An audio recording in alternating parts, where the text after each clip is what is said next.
Okay, my name's Julie Alexander and I'm Executive Director of Changing Change International. We're a company that works with businesses on their company culture. How am I feeling right now? I'm anticipating a very cold night. It's been a very moving evening, hearing everybody's stories and understanding, from lots of different perspectives. You can really see yourself in each of those different people that have shared their stories today. This is my third CEO Sleepout in Australia, and it's my fourth one overall because I did the Johannesburg Nelson Mandela Bridge last year. They've all been very, very different. The first one was 50 mils of rain coming in sideways. Tonight is going to be very damp. We're right on the edge of the pitch, where and I've already knelt on the cardboard and my knee went straight through it. So I think by the time I've got the sleeping bag out, I'm going to just be a big soggy mess.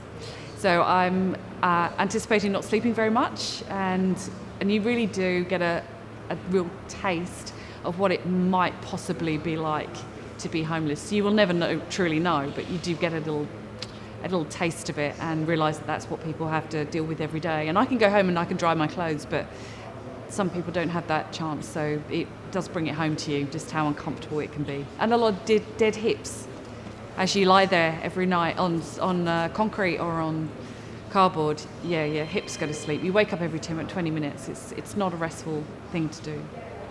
I think with one of the guys, he said he'd been on ice for 17 years and been in gangs, and knowing that there is hope for people, that they can pull themselves out of that. Understanding for others, it's been through no fault of their own. There's been a circumstance, it's been an illness or a change of job, or there's just been something that could happen to any of us that has caused their homelessness. And just the courage that they all showed from standing up there and really just being honest and revealing what had happened to them, just so that it helps us understand and actually realise that any one of us could be in that situation ourselves.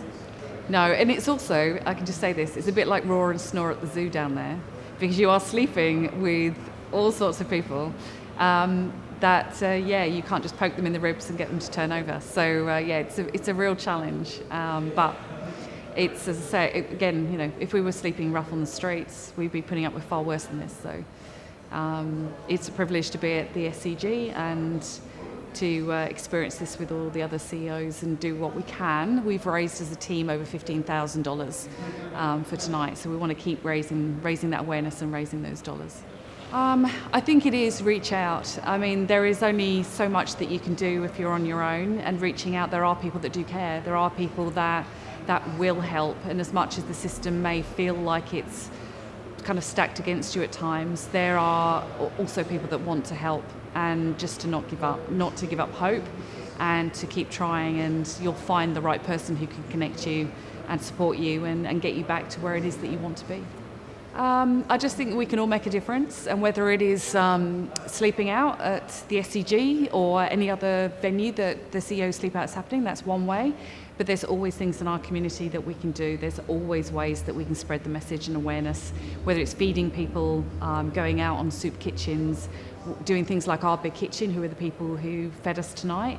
There's always things that we can do if we look beyond our own front door steps, and we can do that. So it's beholden upon us to lead by example as CEOs of our businesses, and we should do that as often as we can.